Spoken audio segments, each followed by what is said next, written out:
पहली बात है कि धर्मशास्त्रों में ऐसा ज्ञान भरा हुआ है जो आज की दुनिया में भी लागू होता है, उससे आप कामयाबी हासिल कर सकते हैं इन धर्मशास्त्रों से। पुराने गीता हो, बाइबल हो, अन्य धर्म ग्रंथ के जो अन्य धर्मों के जो ग्रंथ हैं उनसे आप ये ज्ञान प्राप्त कर सकते हैं। दूसरी बात कि पैसा जो है वो परिणाम है और सेवा यानी मनुष्यों की सेवा, ईश्वर के जो बनाई हुई रचना है उसकी सेवा ही कारण है।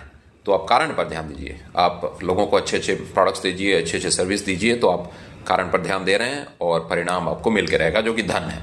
तो इसलिए किसी भी ऐसे कार्यक्षेत्र में मत जाइए जिसमें केवल एक तरफा चीज हो रही है, यानी आपको पैसा मिल रहा है पर आप कुछ दे नहीं रहे उसके बदले।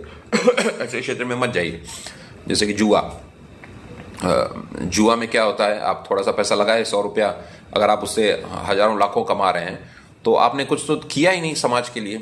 आपने किसी अपने भाई बहन की सेवा की, किसी के लिए कुछ अच्छा प्रोडक्ट बनाया, किसी को कुछ अच्छा सर्विस दी, तो भगवान कैसे खुश हो सकते हैं इस तरह की अर्थव्यवस्था से जिसमें कि हमें जो मिल रहा है हम उसके बदले कुछ करें नहीं।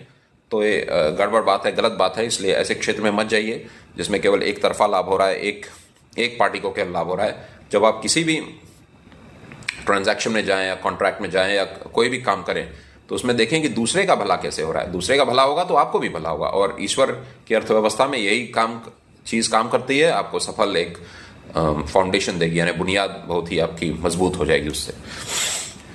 और फिर आगे की कुछ बातें थी कि जो आपका जुनून है या पैशन है, जरूरी नहीं है कि उसके लिए आपको लोग राजी हों पैसा देने के लिए, धन देने के लिए। इसलिए आप समाज पे एक नज़र दौड़ाइए, निरीक्षण कीजिए समाज का, आसपास की दुनिया का, क्या सेवाओं की ज़रूरत है, कौन कौन सी सेवाओं की ज़रूरत है लोगों को, कौन कौन से प्रोडक्ट की ज़रूरत है। तो बिजनेसमैन है तो आप ये देखिए कि क्या प्रोडक्ट दे सकते हैं, क्या सर्विस दे सकते हैं। कर्मचारी हैं तो आप देखिए कि आप किस क्षेत्र में अपना ज्ञान विकसित कर सकते हैं कि आपको नौकरी मिले।